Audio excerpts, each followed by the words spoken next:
চলুন আজ আমি আপনাদের আমার দেশ থেকে জার্মানি আসার গল্প শুনি, মানে ইন্ডিয়া টু জার্মানি। আমরা এসেছিলাম এমিরেটসে করে।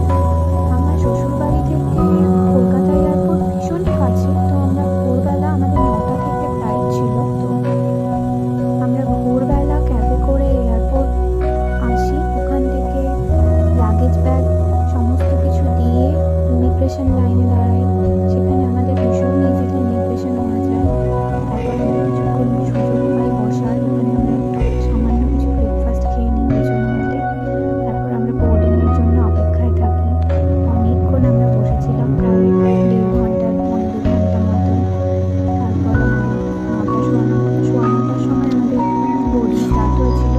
9টা 25-এর ফ্লাইট ছিল, ফার্স্ট ফ্লাইট ছিল কলকাতা থেকে দুবাই পর্যন্ত। তো আমরা গিয়েছিলাম, আমরা দুজনেই ছিলাম। আর এটা ছিল আমার প্রথম ইন্টারন্যাশনাল ট্রিপ, তো এটা ভীষণই স্পেশাল ছিল। আর আমাদের বিয়ের জাস্ট পরপরই ছিল এটা, তো একটু একটু ভয়, মন খারাপ, নানা রকমের কিছু মাথায় চলছিল। সেসব নিয়ে আমাদের বোর্ডিং হলো। তারপরে আমরা এমিরেটসে ঢুকি ভেতরে। সেখানে ইন্টারন্যাশনাল ফ্লাইট এতটা বড় হয়, আমি ডোমেস্টিক ফ্লাইট তো দেখেছি, কিন্তু ইন্টারন্যাশনাল ফ্লাইট এতটা বড় হয় সত্যি, সেটা আমার জন্য ভীষণই নতুন রকমের এক্সপিরিয়েন্স ছিল।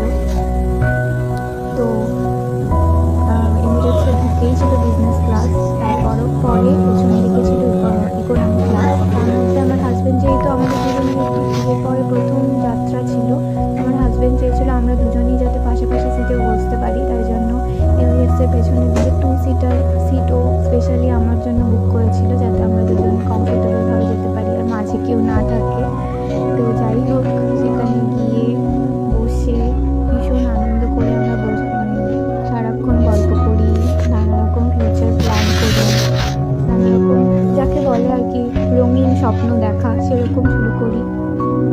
তো আর সঙ্গে তো আছেই নানা রকম দেশের স্মৃতি, মা বাবা, 2 মা বাবা সবাইকে ছেড়ে ফেলে আসা, কলকাতা শহর ওপর থেকে যখন দেখছিলাম সত্যি ভীষণ মন খারাপ হচ্ছিল।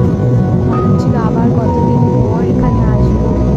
দেখুন আমার হাজব্যান্ড তো ঘুমিয়েই পড়েছে ফ্লাইটে গিয়েই, তো ভীষণভাবে ঘুম পাচ্ছিল, কারণ আমি অনেক ভোরবেলা উঠেওছিলাম ভীষণ ভোরে। আর অরিজিৎ সিংয়ের গান শুনবো না ফ্লাইটে উঠে, তাও সুযোগ পেয়েছি যেখানে প্রচুর ইন্ডিয়ান মুভিজ ছিল, কিন্তু আমাকে বেশি রিল্যাক্সেশন ওটাই দিয়েছিল। তারপরে কথা বলতে বলতে আমাদের খাবারও চলে এসেছিলো। সত্যি বলতে খাবার ভীষণ ভালো ছিল, চিকেন ছিল, পোলাও ছিল, একটা রায়তা ছিল, একটা চিজ কেক ছিল, বান ছিল,